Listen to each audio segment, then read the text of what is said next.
Karate means empty hand. Wushu means martial arts. Those are understandable names. The name Wing Chun means beautiful spring. The name bears no relationship to martial arts. So where does the name come from? The story that Wing Chun is based on a fight between a crane and a snake is pure fiction. The Wing Chun system is based on the economy of motion and the structures of human body.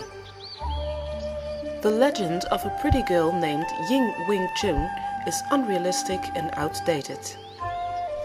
Many Shaolin temples were destroyed by the Manchu around 1768. A few monks could escape with their knowledge of Kung Fu. It was forbidden to practice Kung Fu during that time period.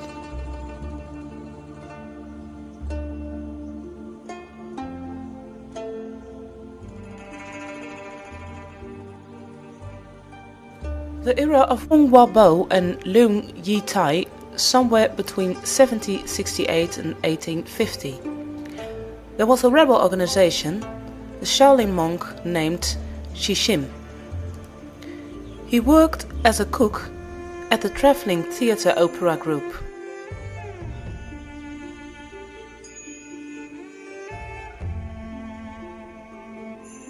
Traveling opera troops on red boats still exist today in China.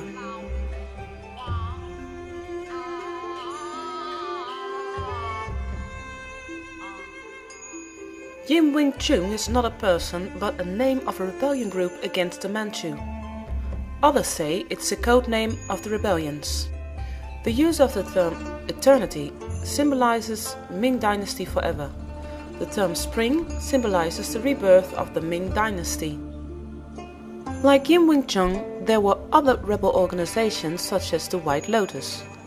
The White Lotus Rebellion exists between 1796 and 1804. Also here, the color white symbolizes the purity of the Ming Dynasty. And the lotus flower symbolizes the spring and the rebirth of the Ming Dynasty. Dr. Leon Yang lived from 1826 till 1901. They called him King of Kung Fu. This is the old house of Leon Yang. Shaolin martial art has many weapon techniques and less hand techniques. But all this time, hand techniques getting more important. According to some sources, Leon Yang redesigned the three hand forms as we know today, developed with combat concepts and principles from Shaolin. The character Wing Chun, what means beautiful spring, stands on the grave of Zhang Huashun as eternal spring. Ip Man studied in Hong Kong between 1908 and 1917 on the St. Stephen's College. It is quite possible that the young Ip Man is somewhere on one of those pictures.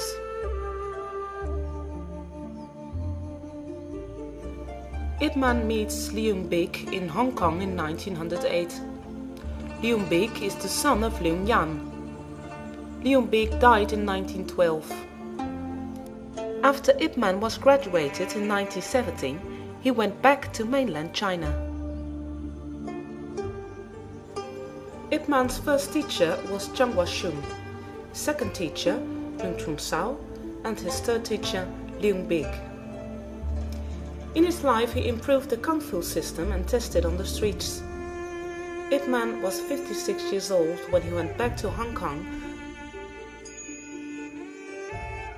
Lei Man and Ip Man changed the name of the Eternal Spring to Beautiful Spring in 1950.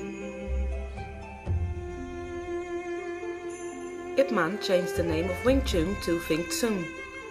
The Wing Tsun Athletic Association in Hong Kong was established in 1967. Ip Man was regulated in Dai Dak Lan, where he maintained contacts with Chu Shun Man and Tang Yik, who are masters of another style of Wing Chun. One of the best students of Ip Man was Wang Shun Leung. Wang Shun Leung had many organized fights where he tested the system in real. He has put the finishing touches in the Wing Chun system. He was considered by many to be the most famous fighter of the Wing Chun clan in the early 1950s. You can only develop a combat system if you test it in real life. This is what Liu Yan, Zhang Huaxun, Ip Man and Wong Shu Liu have done in their lives. We live in the final phase of the Wing Chun evolution. We see the end product of a complete system.